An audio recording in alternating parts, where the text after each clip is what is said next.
Hi, this is Russ with Advantage Property Management Services.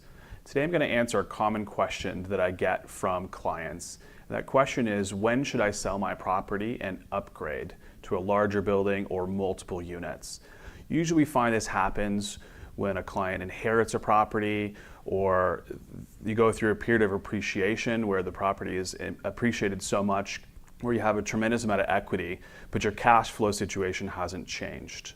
So the metric that you want to look for is equity and your return on that equity.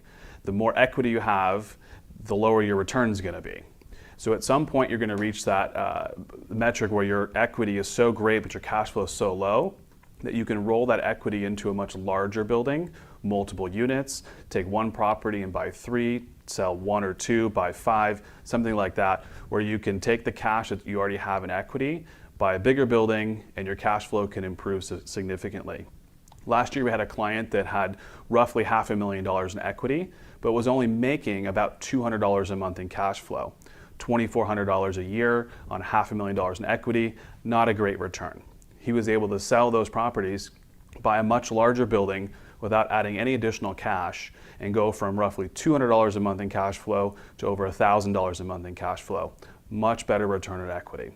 So that's really the metric you're going to look for when you're trying to decide if you want to sell a property and buy something bigger.